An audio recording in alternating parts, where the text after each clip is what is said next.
Boa noite a todos, sejamos muito bem-vindos a mais uma reunião. Que a paz, o amor de nosso Senhor Jesus Cristo nos envolvam, nos protejam nesta noite. Então agora na primeira parte, vamos dar continuidade à nossa leitura, nosso estudo em torno de Evangelho segundo o Espiritismo. Ainda continuamos no capítulo de número 5, né, em que estamos falando das aflições, das dores, das dificuldades, e quem sabe daqui a algumas semanas, quando fecharmos o capítulo, vamos conseguir, enfim, entender por que são bem-aventurados os aflitos. A lição de hoje é motivos de resignação. Resignar-se, sem dúvida, é uma grande virtude que a todos nós é facultado cultivar. E talvez por esse motivo é importante que nós possamos bem compreender o que seja a resignação, né? Especialmente no contexto de nossas vidas em que, hora ou outra, somos surpreendidos por aflições, por dificuldades, por dores, e que muitas vezes fogem do nosso controle, e que dependem até mesmo de uma solução que, na maioria das vezes, vai além das nossas forças. Então, para compreendermos o que seja resignação, me parece que é importante que nós mergulhemos na origem, na raiz, no motivo, nas profundezas dos nossos sofrimentos. Costumamos projetar as causas dos nossos sofrimentos, muitas vezes em circunstâncias, em acontecimentos, até mesmo em pessoas que muitas vezes não têm uma relação direta com as razões das nossas dores. Podemos dizer, com uma certa segurança, que às vezes nós temos uma percepção equivocada do nosso sofrimento. Nós muitas vezes sofremos pelo motivo errado, pela causa errada, né? E isso faz com que nós nutramos no nosso íntimo, no nosso mundo interior, um sentimento de inconformismo, de revolta, de não aceitação dessa dor, dessa aflição, justamente porque nós não conseguimos compreender o seu significado, o seu real valor em nossas vidas. E o espírito Albino Teixeira, pela psicografia de Chico Xavier, tem um texto muito interessante que fala a respeito dessa temática. Um texto intitulado O que mais sofremos. Está no livro Passos da Vida. Bastante interessante o raciocínio que Albino Teixeira vem nos trazer, porque ele vem dizer que nós não sofremos tanto pelas dificuldades em si que são apresentadas em nossas vidas, mas muitas vezes com a falta de ânimo, com a falta de força para superar essas dificuldades. Então, a dificuldade que vem, que chega, às vezes não é o real motivo do nosso sofrer, das nossas angústias, das nossas aflições, mas sofremos porque essa dificuldade vai despertar em nós a necessidade de buscarmos a força para superá-las, para superar essa dificuldade. E aí reside muitas vezes o foco do nosso sofrimento. E aí continua Albino Teixeira trazendo uma série de exemplos de nossas vidas para ilustrar que muitas vezes nós sofremos pelo motivo errado, né? Eu vou só trazer alguns aqui. Quando ele diz que, por exemplo, nós não sofremos por causa da doença que chega em nossas vidas, mas pelo pavor de recebê-las, né? Não sofremos por causa do fracasso, mas sim pela teimosia de não reconhecer os próprios erros. Não sofremos pela ingratidão, mas sim pela incapacidade que nós ainda temos de amar sem egoísmo, de amar sem esperar algo em troca, uma retribuição ou até mesmo um obrigado. Então, Albino Teixeira vai, após ilustrar uma série de situações em que nós sofremos pelo motivo errado, ele vai nos trazer uma conclusão muito interessante. Quando Ele diz assim que diante das dificuldades, o pior problema é a carga de aflição que criamos, desenvolvemos e sustentamos contra nós mesmos. Então é muito comum que diante do problema a gente tenha que enfrentá-lo para superar aquela dificuldade, aquela dor, mas ainda temos que lidar com as aflições decorrentes, com o sentimento relacionado àquele problema, o sentimento de incerteza quanto à sua solução, o medo de não conseguir superá-lo, e muitas vezes, por que não, a impaciência, a revolta, como nós dissemos, que é muito comum no processo em que lidamos com as nossas dores, as nossas aflições. Daí a importância do tema proposto por Kardec nesta noite, já que a resignação é a virtude que vai fazer com que nós possamos enxergar a essência dos nossos problemas, nos acalmando, nos dando a sensação de que se aquele problema chegou em nossas vidas, é por uma razão justa, por uma razão que pode fazer com que nós saímos mais fortes, mais engrandecidos daquela situação, nos trazendo como consequência a paciência, a sabedoria, o norte para que nós possamos encontrar a solução daquele problema angustioso, daquele sofrimento que nos aflige. E há uma compreensão ou uma percepção, muitas vezes em nossas vidas, de que nem sempre vai estar ao nosso alcance alterar o curso, o quadro, os cenários dos acontecimentos que se passam conosco. Às vezes nós gostaríamos que alguma coisa não acontecesse, ou, uma vez acontecendo, nós gostaríamos que fosse resolvido de uma maneira rápida ou de certa maneira, mas nem sempre é assim. Os processos, os quadros que são vividos por nós têm um fundo de experiência do qual nós precisamos passar e que todos nós necessariamente vamos passar durante o curso de nossa vida. Todos nós passamos já por muitos problemas, por muitas dificuldades, e não nos enganemos, ainda passaremos por muitos outros momentos aflitivos, de dores, não?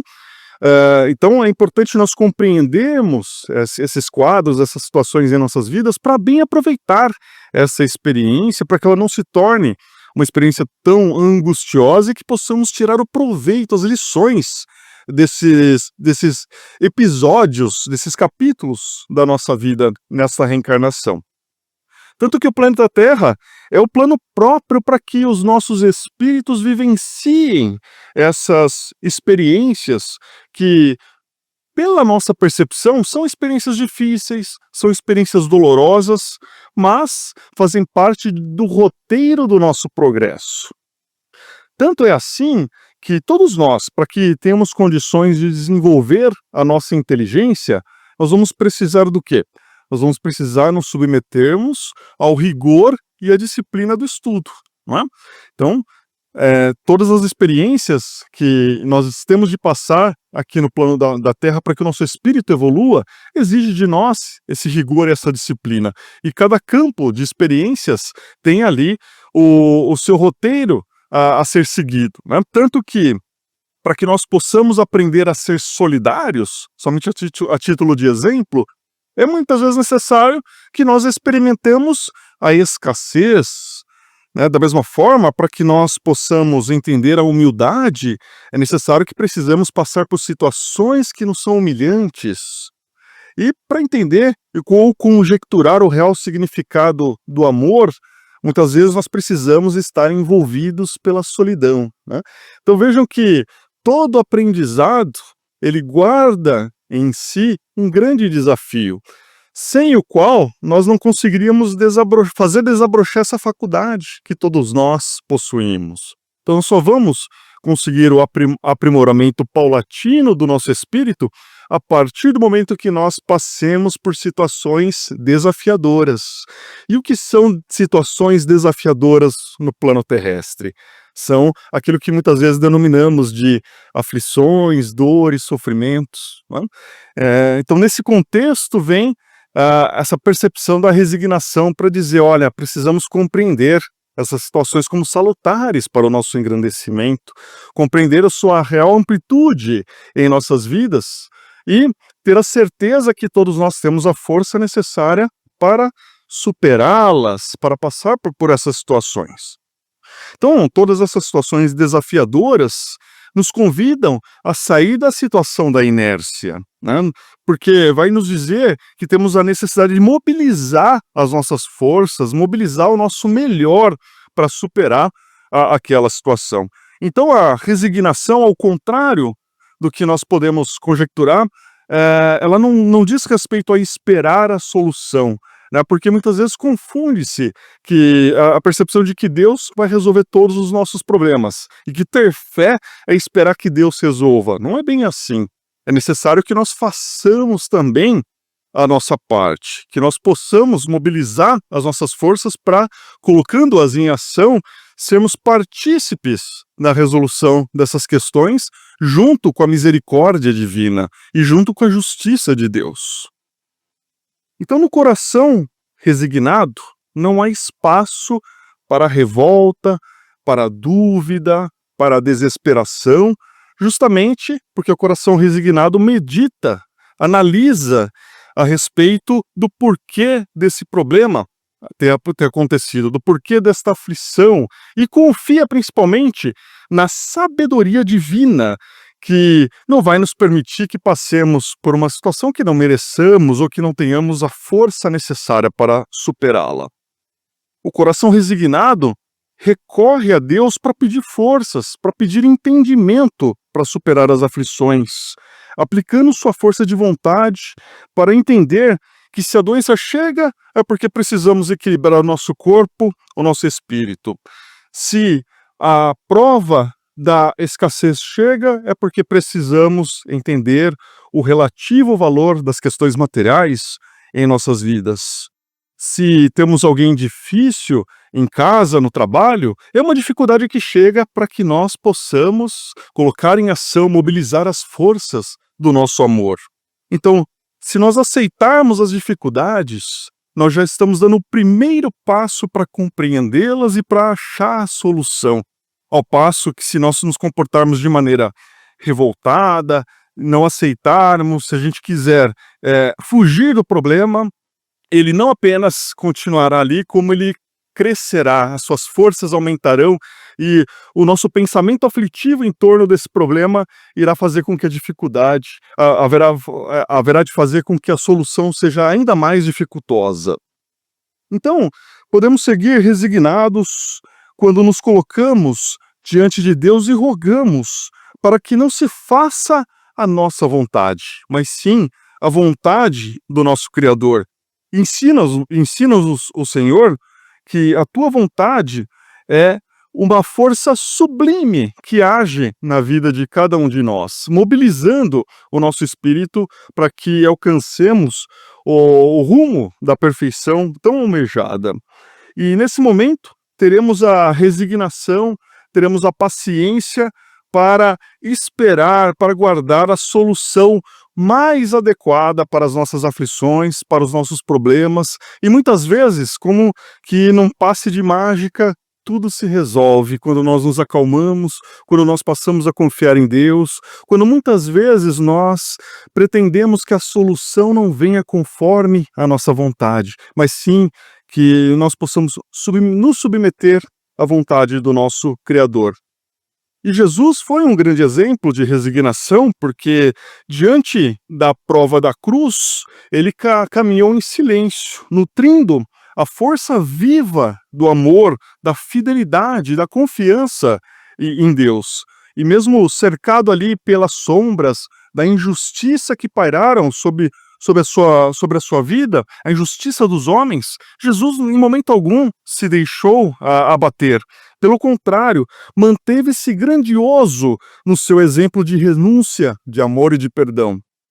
E aquele silêncio de Jesus, de forma alguma, é motivo de covardia moral, é motivo de inércia ou de aceitação daquela situação. Longe disso, aquela resignação numa expressão mais viva, dizendo que ele confiava nos desígnios de Deus, que ele aceitava aquele cálice amargo, porque ele sabia que aquele exemplo deixado iria modificar o curso da humanidade. E para que nós possamos aqui recordar e deixar um exemplo sublime de resignação, vamos lembrar de um texto de Humberto de Campos, salvo engano ele assina como Irmão X, no livro Lázaro Redivivo, lá no capítulo 2. Diz lá, Humberto de Campos, que João, o discípulo amado, procurou Maria para anunciar que Jesus estava detido. O coração de mãe consternado recolheu-se em prece, rogando a Deus que poupasse seu amado filho. Afinal, não era Jesus, o embaixador divino? Não nascera para salvar os oprimidos, curava leprosos, levantava paralíticos? Então Maria entendia que Jesus não seria vítima de uma injustiça tão cruel. Aí Maria confiou a Deus as suas preocupações, as suas súplicas, esperando-lhe a providência. Entretanto, João não voltou com notícias muito boas, porque o Messias havia sido encarcerado. A Mãe Santíssima regressou à oração, implorou a ajuda de Deus. Seu coração de mãe queria fazer alguma coisa, quem sabe procurar as autoridades, mas pessoa humilde, pobre, não seria ouvido pelas autoridades terrestres. Mas seu coração continuava esperançoso de que Deus iria salvar Jesus. Mais tarde, João voltou e lhe comunicou que Jesus havia sido acusado pelos sacerdotes. Maria então resolveu seguir o filho de perto. Abrigou-se num manto discreto e seguiu para a via pública, multiplicando suas rogativas ao céu. Acreditava que Deus ia mudar o destino do seu filho. Mas o que Maria viu foi Jesus vestido com uma túnica de ironia, ostentando nas mãos uma cana suja como se fosse um cetro. Via o sangue escorrendo pelo rosto de seu amado filho. E mesmo diante daquela situação dolorosa, Maria viu Jesus sereno e resignado.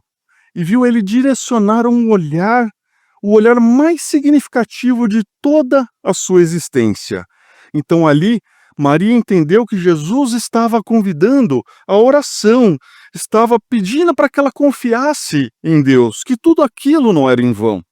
Então Maria se conteve e continuou seguindo Jesus, rogando a proteção divina. Lembrou a infância do Mestre e guardava a impressão de que a estrela brilhante que havia anunciado o seu nascimento ainda resplandecia no alto. A multidão parou para que o governador romano se pronunciasse. Maria, naquele momento, encheu-se de esperança, de confiança. Quem sabe ali Deus não poderia inspirar o juiz da causa a libertar Jesus. Pôncio Pilatos convidou o povo para decidir, para escolher entre Jesus e Barrabás, ladrão Barrabás. O coração de Maria, então, naquele momento, nutriu a perspectiva de ver o filho sendo libertado. Afinal de contas, o povo devia a Jesus por suas bênçãos, por tudo aquilo de bom que ele havia deixado. Mas a multidão escolheu a liberdade de Barrabás e a crucificação de Jesus. Em copioso pranto, Maria viu seu filho vergado ao peso da cruz. Caminhava com dificuldade. Mesmo assim, Maria ainda tinha esperanças de que na hora derradeira seu filho seria salvo. Desalentada, ferida, ouvia a voz do filho, recomendando-a aos cuidados de João, o companheiro fiel. Registrou-lhe, humilhada, as palavras derradeiras, mas, quando a sublime cabeça pendeu inerte, Maria recordou a visita do anjo antes do Natal divino. Em retrospecto maravilhoso, escutou-lhe a saudação celestial, e misteriosa força envolveu seu espírito. Sim, Jesus era seu filho, todavia, antes de tudo, era o mensageiro de Deus. O carinho materno poderia sofrer naquele momento, contudo, a vontade celeste vibrava. Poderia haver lágrimas em seus olhos, mas brilhavam festas de vitória no reino de Deus. Suplicara aparentemente em vão, porquanto, certo, o Todo-Poderoso atendera-lhe os rogos, não segundo seus anseios de mãe, mas sim de acordo com seus planos divinos. Foi então que Maria, compreendendo a perfeição, a misericórdia e justiça da vontade do Pai, ajoelhou-se aos pés da cruz e, contemplando o filho morto, repetiu as inesquecíveis afirmações que constituem a maior lição de resignação. Senhor, eis aqui a tua serva. Cumpra-se em mim segundo a tua palavra. Vamos para a segunda parte. Muito bem-vindos, gente. Muito obrigado. Só agradecer a presença de todos. E olha, Chico Xavier estava conversando com o Márcio ali. Fantástico, né? Aí no livro Boa Nova, é o item 4. A família Zebedeu. A gente vai pegar uma passagem no Novo Testamento muito interessante. Salomé, a mulher de Zebedeu, ela chega perto de Jesus e pergunta se os filhos dela, Tiago e João, poderiam sentar um à direita e outro à esquerda de Jesus. Aí Jesus pergunta para ela: acaso eles poderão beber do cálice que eu vou beber? E ali fica meio nublado a explicação. Mas aí é sobre o assunto de hoje. Nesse livro, Humberto de Campos vai detalhar esse encontro, onde Jesus vai falar da resignação, de tudo aquilo que Jesus ia passar, que eles não estavam ainda maduros para receber toda aquela carga que Jesus recebeu. Então, é a resignação. Jesus faz um texto, o Humberto de Campos, ele faz um texto muito lindo em relação à resignação, que muitas vezes foi falado tudo na reunião de hoje. A gente não é resignado diante de certos acontecimentos na nossa vida. Que Jesus nos abençoe. Que a gente possa ter uma noite muito boa e uma boa semana. E saúde para nós, gente. Muito obrigado.